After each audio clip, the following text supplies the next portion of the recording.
media personal update. I've been watching Hannibal and I finished it last night and it was stunning. Like I loved it, especially the last 15 minutes are some of the best 15 minutes on television. If anyone were to observe me watching those last 15 minutes, I would have looked insane. Like I Is know that I would have looked deranged watching those last 15 minutes. what would you say like okay, why do you think like Hannibal has touched you so much? Because it's like really crazy and like I can't believe they did all that on NBC on network television. But like the layers of Will and Hannibal, like they're insane. Does it make sense to you even if they're quote unquote insane? Yes, like I do get them, and I love my murder husbands. Do you like what would you like take away from Hannibal like as a creator yourself, and what do you think you would like what lessons do you think other people should take away from Hannibal? And this is like getting really interviewery. I'm sorry, but like Yeah, yeah. I want to. As an aspiring filmmaker, what I really took home from the show is how how it just thought everything was beautiful.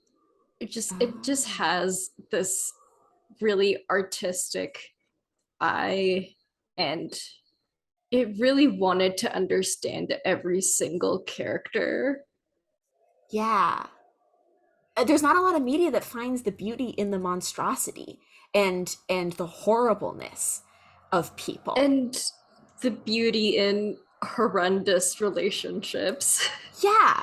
Like I do think it comes from this kind of like Puritan in America, at least in American media, this like Puritan ideals that's like, oh, why would you glorify that? But I actually think it can be really like interesting in art to explore that being beautiful, and it can be beautiful. I feel like that perfectly segues into the What film we're we're talking talking about about for today, today. I know, right? I was just thinking how this film is to low art as Hannibal is to high art. Oh, yeah. Well, okay, let's introduce what we're talking about today. Hello and welcome to It's Giving Camp. I'm Saffron. And I'm Fabiola. Okay, and today we're talking about the John Waters film Female Trouble from 1974. I didn't realize it was from 1974. Like, it's earlier than I thought it was. This is very early John Waters, who, if we don't have at least one John Waters movie in this podcast, we would need to be sent to jail. Because he is one of the camp directors. Yes. He he very much is one of the people who were integral in shaping what camp looks like in film, while also having his own particular camp style, which is very about being gross out and lowbrow. Yeah. I want to make sure that we briefly describe the plot of this film because listening Yes, back to edits, we don't always do that. And I'm like, this might be confusing for people. especially this movie. What is the plot of this film, would you say? Okay, so the plot follows Dawn Davenport and her life starting from high school until her death at the electric chair.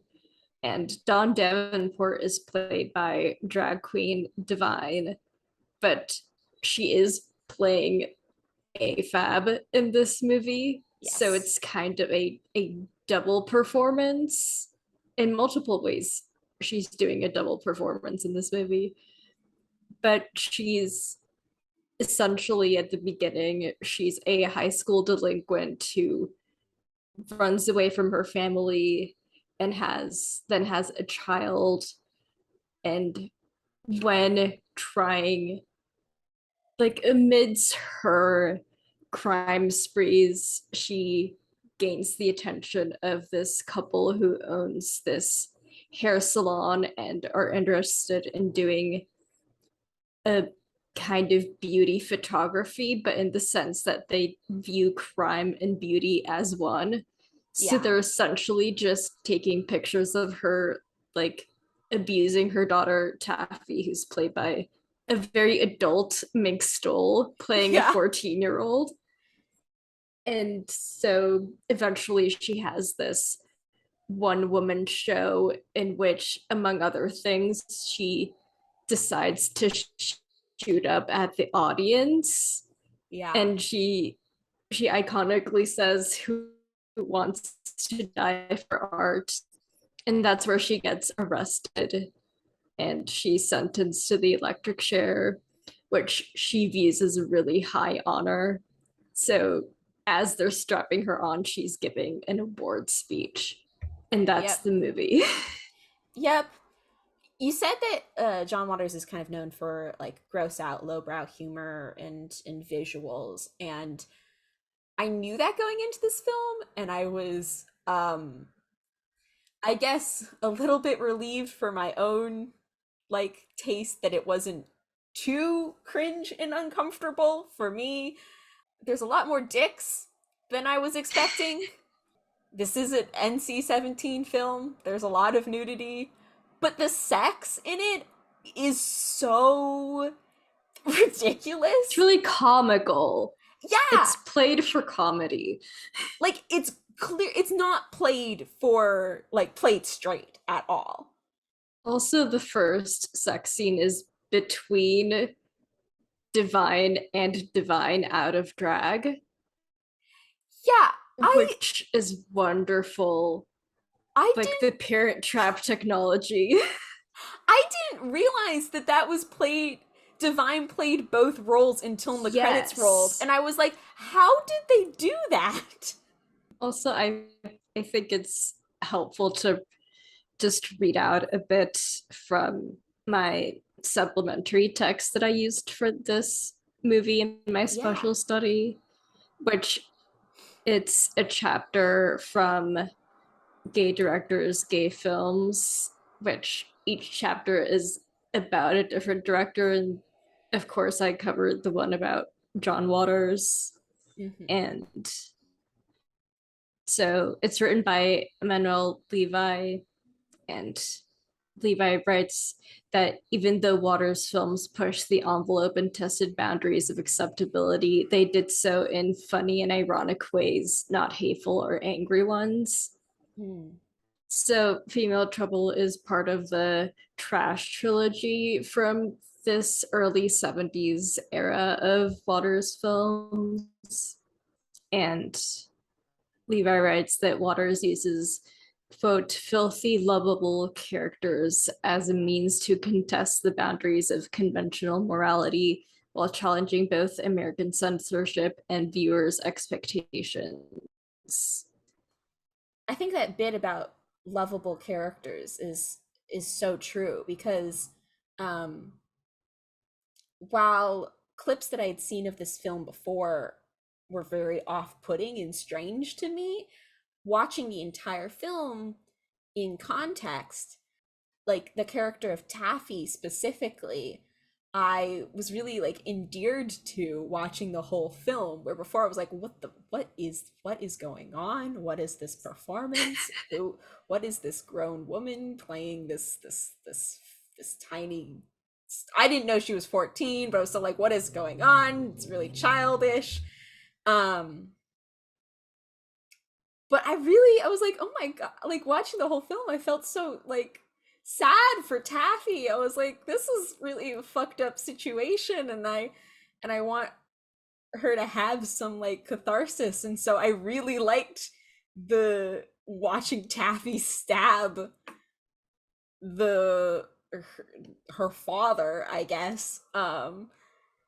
And but then the progression to joining a religious Harry cult. Krishna. Harry Krishna was very popular in the late 60s and early 70s amongst hippies. They were in Mad Men. Okay, I don't know anything about that that era, but I don't know, that character change was so also so like strange. Like I feel like literally the way she sounds changes. Maybe that was just like the line deliveries and the accent feel like have changed, and it's like it's absurd and exaggerated in a different direction. I feel like we really need to talk about the Waters cadence, as I call it, because every single character in his movies, especially in his earlier films, they do have like this really specific way of speaking and delivering their lines that I don't think I've seen in any other film. Yeah. Have you've seen it in other Waters films?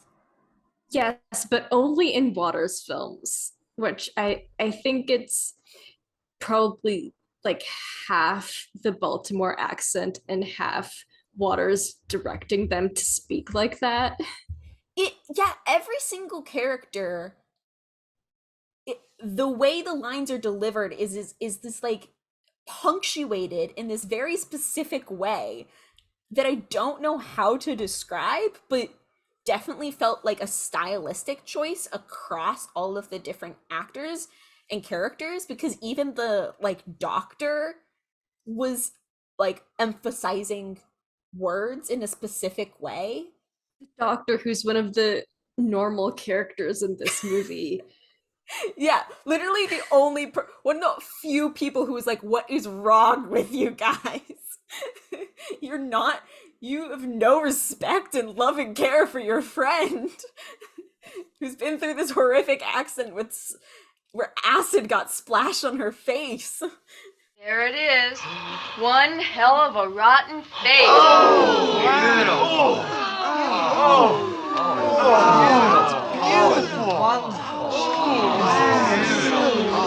Gorgeous, gorgeous, gorgeous. Makes the Mona Lisa look like a number painting. Acid does what a Turner 27 cannot. I'll say. Your face for the world to see. Breathtakingly beautiful. Give her a mirror. Let her see the miracle. Beauty, beauty, look at you. I wish to God I had it too. So yeah, I love Taffy and Minkstall's performance as Taffy, because not only is this 14-year-old being played by someone who's at least in their mid 20s or something, but it's also the very tiny dress and the very smeared doll makeup and the little hair things and like the way she just moves around. It's like nothing is right. There it really is things that are not things, or whatever the phrase you like to use.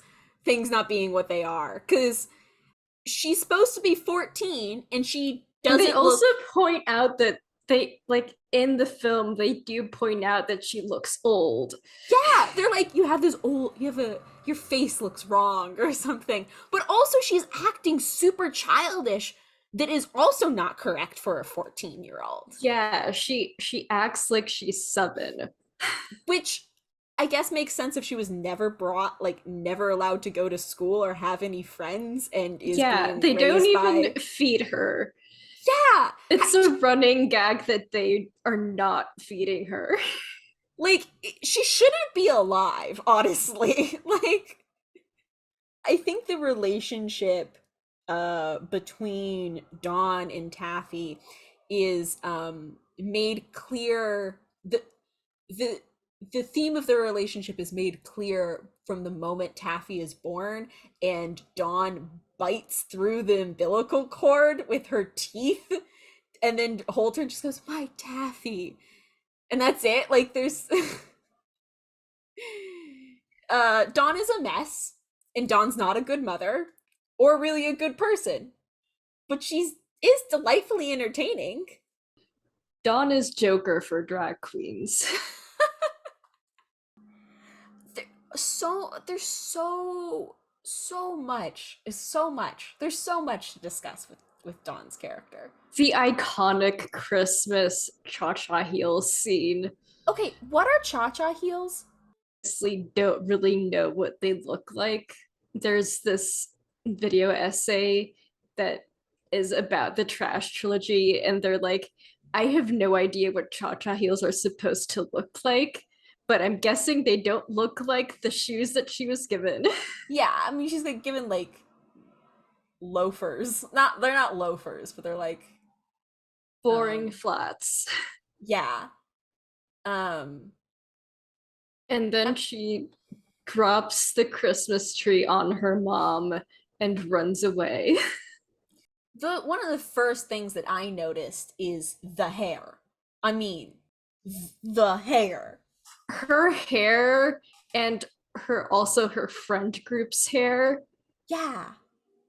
like It's not big. only is It's huge. it's big, but it's also really severe and almost kind of tangled, which is kind of the general style of Divine's drag and also this film as a whole in Well, I terms would of art actually direction.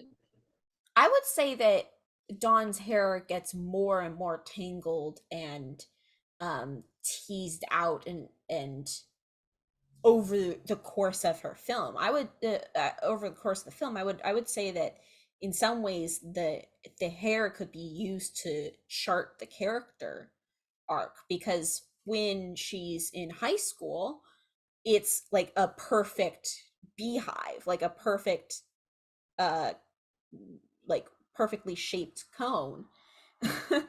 And then it kind of gets fuller, it kind of like the style changes over time, it's getting more and more. I mean, it doesn't lose its size, but it definitely like there's just like hair It just like takes all over the interesting place. shapes. Yeah, it really like it defies gravity. Also, one of the really interesting things about Divine's drag and in relation to John Waters' films is how it's a kind of drag that was really different from the drag being done at around this era, which was usually about glamour and looking beautiful. Meanwhile, Divine's drag is much more severe and Clown like. harsh. Yes. Maybe And that's harsh for me, but yeah, John Waters has described that he wanted Divine to be like a drag queen Godzilla.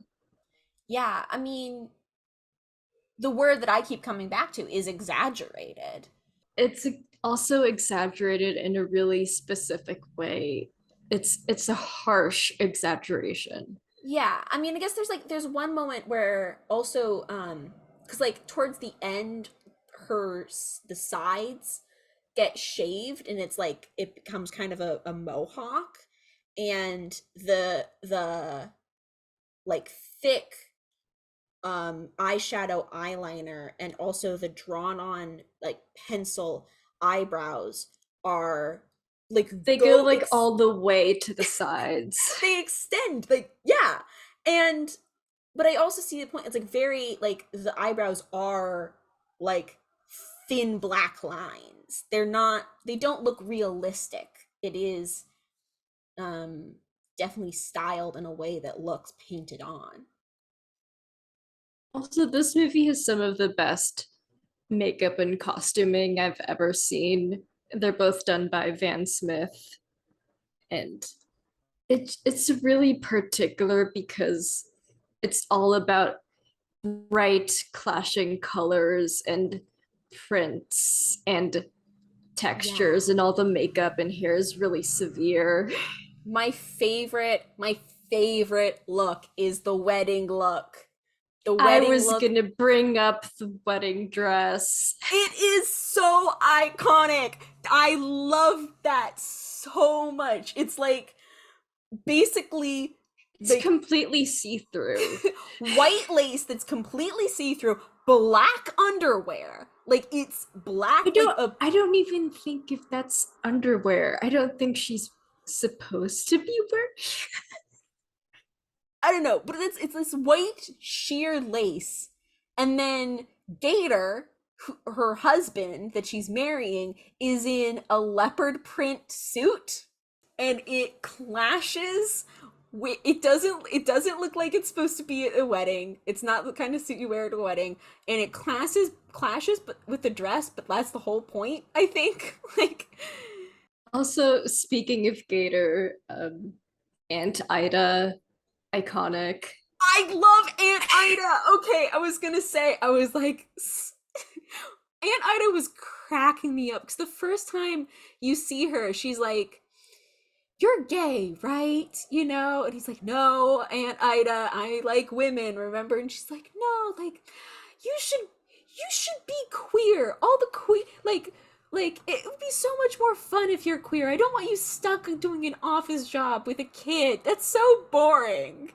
And then later she has another line where it's like, because she's trying to set him up with this guy, and she's like, he's like, "Oh, how do you know? You sure Gator's gay?" And she's like, "Of course. I always say, like, if they're smart, they're queer. If they're dumb, they're straight." I'm like, so true, Aunt Ida. Yeah, one of her iconic lines, and one of the most iconic lines in all of John Waters' filmography, is the world of the heterosexual is a sick and boring life. Like, I Yeah. see it constantly reposted. Are we to presume that Aunt Ida is like a lesbian, or like we don't know anything about her sex life? I think we can presume that, Yeah. but also the point is that she's just this really unique woman. Yeah. And you know what? Honestly, I don't blame her for selling out and lying at the trial to be paid off by the Dashers. Because one of the things that happens in this movie is that Dawn divorces Skater, and in retaliation, Aunt Ida throws acid in Dawn's face. She, because Gator moves away after being divorced, and Ida blames Dawn for taking her Gator away from her. And after that happens, the couple who own the hair salon and are also doing the crime beauty project then kidnap Aunt Ida and put her in this birdcage in Dawn's house. And then they And take pictures of Dawn chopping off Aunt Ida's hand. And then she has a hook for a hand. which which Taffy just found for her, like.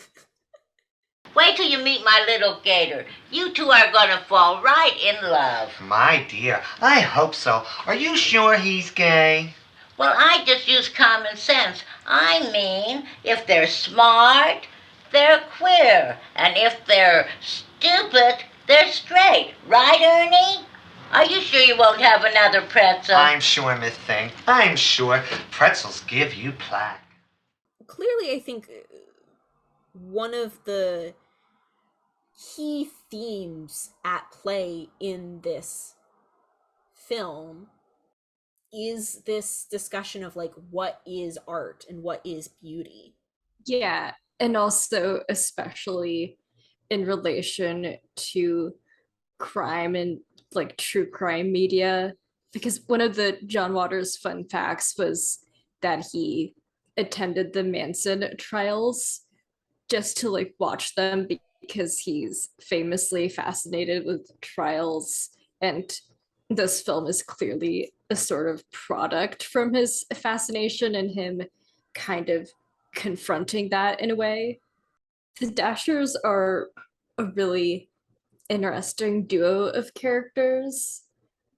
Firstly, their outfits are always matching in some way, and Donna Dasher specifically has this kind of glamorous 1930s style to her outfits, and she has these huge hats. Mm-hmm. And what I think makes the Dashers the villains in the movie is their hypocrisy, Yeah. because the movie only is judging them after they're like, no, we're completely innocent. Dawn just went berserk in her one woman show. Well, I also think, I mean, you can see their hypocrisy from kind of like early on in the sense that they're like, oh, don't mention sex around us. Like Yeah. we believe in the like the spirit of beauty or something like that. And they're like, they seem to have this like revulsion to uh sex and at least they say they have this revulsion to things that are sexual, except they it does feel like part of the way they are associating uh crime and beauty is that they get off on it sexually, like when they're having Dawn do the little like they've set up the stage for her and are taking photos after she's had this acid on her face, and they're like, oh, you're so beautiful, you're so beautiful. Also, they give her eyeliner to shoot up like it's drugs, Yeah, okay, that and was my then they feed her mascara brushes. are they actually shooting her? Like, I was like, is this actual eyeliner? What is going on I'm not here? sure, but in the events of the film, that is what happens. Yeah. But I mean, is it fair to that to read the reaction Yeah. that Donna is having as like an orgasmic reaction? Yeah. Yeah, I feel like the main point of them as characters is John Waters is essentially just begging them to own up to the fact that they find crime entertaining and beautiful, because had they just simply owned up to it, they wouldn't be the villains of the movie in a way. But because they hide from it in some ways, and it's like, you think that is seen as cowardly, or just like just seen as being in the wrong? I think it's just about hypocrisy Hmm. and how that's that's the main thing that Waters seems to take issue in this movie. Like, it's not the actions that these people are making throughout the film, it's the fact that these characters aren't owning up to their actions and why they did their actions. So do you think that when the Dashers tell Dawn that she is beautiful, when she has these acid scars, and they're saying like, oh, you're the most beautiful woman in the world, do you think that they actually believe that? I think they do believe that, but I think they believe that when they know that they're in a space with a bunch of other freaks who also think the same. But once the sort of outside world, the world beyond this friend circle that we've been following in the movie enters, that's when they kind of realize that their lifestyle is really different, and like they just essentially try to cover for their real interests. The Dashers, clear to me, don't seem to have any like care for anyone else in their lives besides themselves. They like, Which is why they choose self-preservation once the outside world catches up to what's going on. yeah, and I don't know, like early on when they're trying to get Dawn to join this, they're like to be, I can't remember what word they use, but they're, to be a star for them, and they fire Dasher, or not, sorry, they don't fire Dasher, fire Gator. They fire Gator from the beauty salon because he had been a beautician for them, and that's how Dawn had met him. I couldn't tell if those scenes of like carelessness, and also like early, even before that, when they audition the people to be clients of theirs, like, oh, you have to look beautiful to be a member. But what's really interesting about the client auditions is that it's operating in the John Waters type of beauty, which is essentially like, are you unique enough? Like, is there something really weird or trashy about you? Then you're allowed to be here. Yeah, to me, because of my own like morals, that disregard for other people, to me, reads from the beginning as villainous, but I don't know if I'm not confident enough to say that the film itself believes it that way. Yeah, I think from the context of the film, they still aren't villains because Dawn also disregards everyone else in her life. Yeah. Dawn seems to think of the Dashers as true friends. I felt like they never really cared about her as an individual. They cared about what she could be. They cared about for her as an art piece. I guess it is kind of, the film is kind of saying that isn't that isn't villainous as long as you own it. Yeah, this film really does remind me of the sort of modern true crime audience, which I feel like they they're usually kind of hiding why they're really interested in these stories.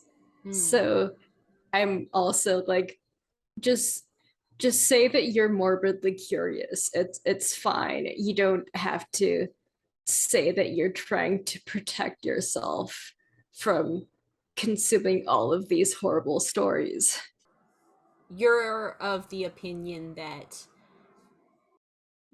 most people who say that they're uh true crime fans, there is kind of this stigma around. Not most people, not not most people, but the kind that are adamant and being like, I'm doing this to educate myself and to protect myself and making sure this doesn't happen to me, mostly Mm, because it just reads really victim blamey to me, mm.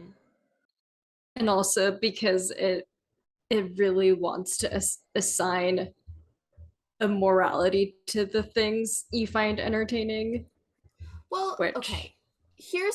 This is the thing that I feel is complicated about true crime versus like films like Female Trouble or like Hannibal, like we were talking about earlier, where to me, being fascinated by crime and murder and gore is fine.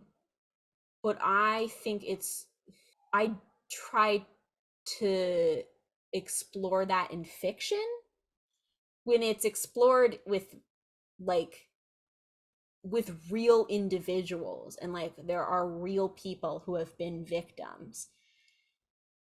I think it's in human nature to still be fascinated by that, but I still get like uncomfortable, and I have kind of ethical concerns about like the true crime community that like genuinely profits off of real cases with real people.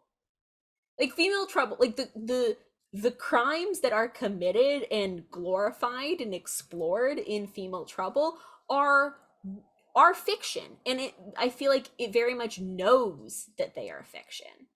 We also don't, Dawn and her friends are burglars, but we never actually see them committing these, we don't really see them committing these acts of theft. And then like, the murder of Taffy, because Dawn ends up murdering Taffy, and like the chopping off Aunt Ida's hand are like, so they're comical and don't feel like, they're not actually horrifying. Also, another thing about true crime is that it often affords fame to people who really don't want it. Meanwhile, Dawn really wants fame, and she does think that committing crime is her ticket to fame. So she's really elated by the press and attention that she's getting. Yeah. I'd like to thank all the wonderful people that made this great moment in my life come true. My daughter Kathy, who died in order to further my career. My friends Chiclet and Concetta, who should be here with me today. All the fans that died so fashionably and gallantly in my nightclub act. And especially all those wonderful people who were kind enough to read about me in the newspapers and watch me on the television news shows. Without all of you, my career could never have gotten this far. Like, in the sense that all of the crime in this movie is fictional, kind of adds to the camp, because it's unreal, and with it being unreal, you do have the freedom to enjoy it that you otherwise usually wouldn't had they not been real. The fact that it's unreal, I think, is also it's so interesting and effective to me, in the sense that when Dawn gets these acid scars, this burn and texture to her face, and the Dashers and their friends are like, "You're beautiful, you're so beautiful." They treat the unveiling of her face as an art exhibit. Like, they do literally, compared to they're going to an art gallery. Yeah. To me, I'm like, oh my God, that's horrific, honestly. I don't see that as beautiful. And that's why I asked you that question earlier, like, do you think they mean it? But because I think it's so far from our typical assumptions in society of like what is beautiful and what isn't, and the fact that they so wholeheartedly believe it forces me to re-examine my own conceptions of what beauty is. I think it does make me stop and go, oh yeah, I guess that can be beautiful. Or like the fact that like they're like, oh, crime is beauty, and then all of the crime, they specifically say that beauty and crime is one. Yeah, but all of the photographs that they take, or and what they're taking photographs of, I'm like, this doesn't seem to be staged like a painting. This is just like random, they're just like taking random shots, and with Dawn like doing these exaggerated expressions. But then I guess, yeah, I'm like, why can't that be beauty? Why can't that? It is kind of a good like reality check for me. Yeah, one of the biggest camp aspects of this movie to me in the theoretical sense is how it's adamant that crime is beautiful, and Yeah. also specifically that Divine is beautiful, considering how she's first of all a drag queen and second of all not conventionally beautiful, especially in the early 70s. Well, and she's also fat.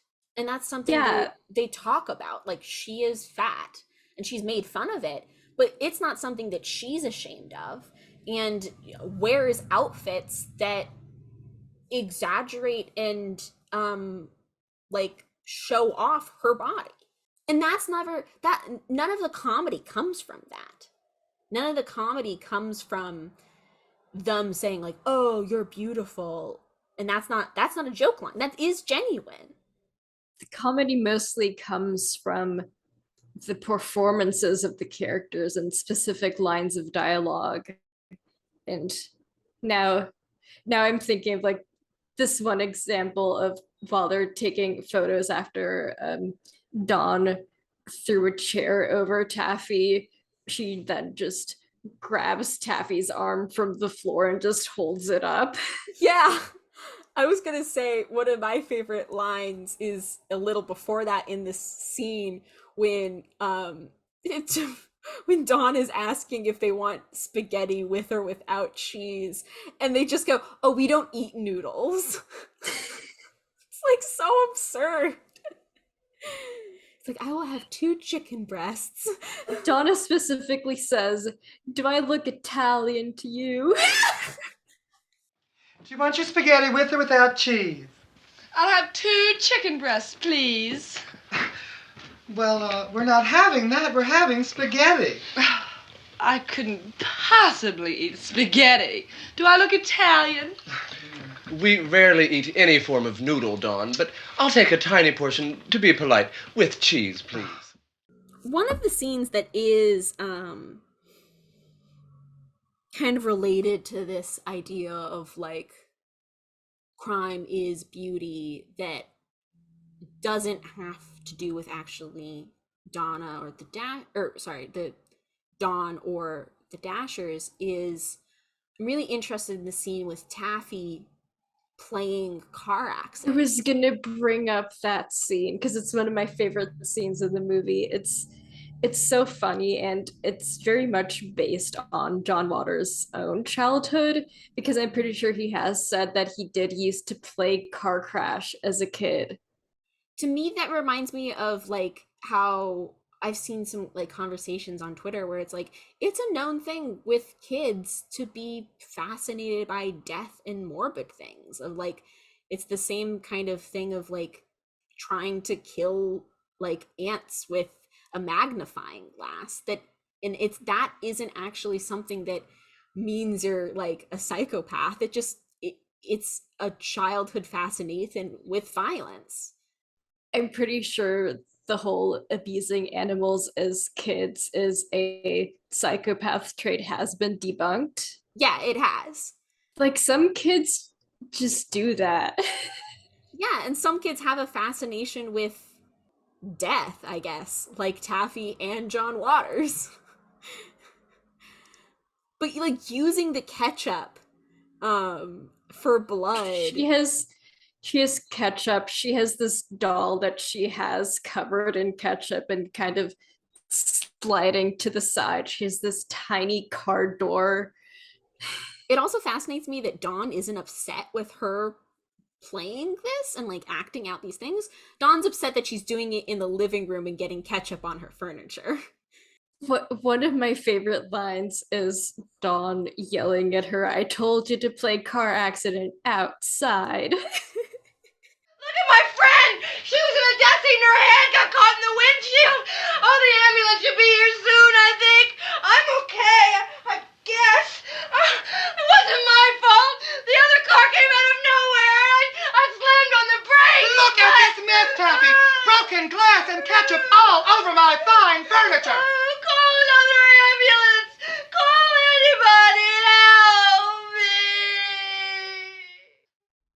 strange little film. And most John Waters movies are. well, I'll admit I didn't expect to enjoy this. From his movies that I've seen, this is my favorite one.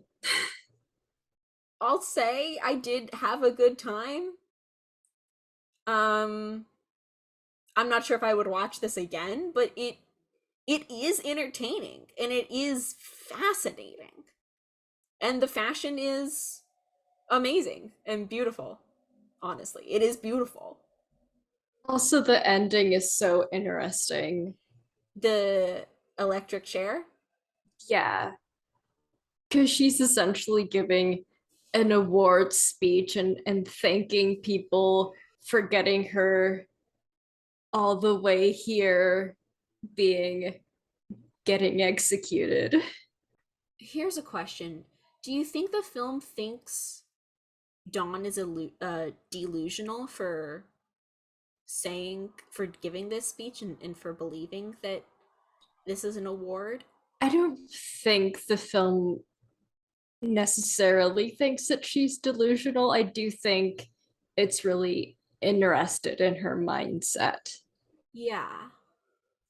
It's maybe not saying that she's right to think this way, but it is her believing that this is an honor is a byproduct of the society that she's in. And not only what individuals have been telling her, like what the Dashers have been, hyping up, like being beautiful and crime is beauty and stuff. Like she would believe that being executed is the greatest award. But I mean, I do think it in some ways is a commentary on culture's obsession with true crime.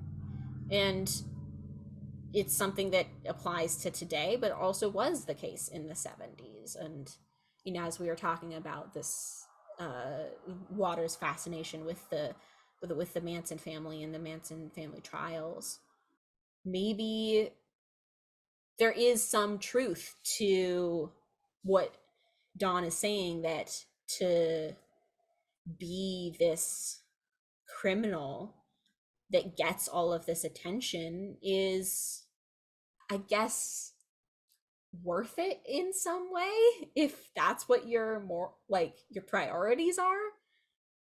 Yeah, what's conceptually really interesting about this movie, and like not just conceptually, but as a whole, it's essentially just John Waters in his typical John Waters crazy, trashy, lowbrow way, kind of dissecting and trying to at least show the ways in which he's fascinated by atrocities, and at some moments really just taking a step back and examining it while in this camp context. Yeah. I was surprisingly touched by not the final scene of the electric chair, but before that, with Dawn in jail with a female lover, Ernestine, who is saying, like, I don't love you for your fame, I love you because of you. I think that, like, touch of humanity and compassion in this, like, one scene character of Ernestine is kind of what camp's all about, in the fact that their making out is sloppy and ridiculous. I think they even call it like, give me a fat sloppy kiss or something, but there is this love there. And to have a character that is fascinated by Dawn just for her being her, I think that's really cool, to also have that in conversation with the interest in Dawn for her fame and for her crimes. Yeah, the whole dissection of crime very much works within camp in the sense of layers and nuance and how you can make an insane little movie while being insightful in some parts. Mm-hmm. Yeah, absolutely. Because this movie is bonkers. Like, there's a reason we're we're not really good at explaining some things in this movie because you do have to just see it to believe it. Well, that's when you had shown me clips before, I was like, I don't get this. I don't get this. And maybe there will be people who watch the entire film that also don't get it. But I think put all together in and putting it in conversation with academic and social conversations about camp, there is a lot of meaning. Yeah, camp is essentially about, like, as we've said before, meaning in frivolity and silly things and insane deranged things. And also, there isn't a solid answer, too. That's another thing that is so true, is that this is definitely like an examination of all these ideas. And I don't think John Waters is landing on a specific answer. It's just that he's trying to play with the different ideas. Yeah, camp is about posing questions and not really answering them. Well, I have one answer, and that's check out Female Trouble by John Waters. Rent it from your local streaming platform. Yeah. Oh, there I found this John Waters quote that we can end on from the Imanol Levi article slash chapter. Waters says, if audiences can laugh at my twisted ideas, what's the great harm? I had a goal in life. I wanted to make the trashiest pictures in cinema history. Thanks so much for allowing me to get away with it. Yay! I hope you continue to get away with it, King.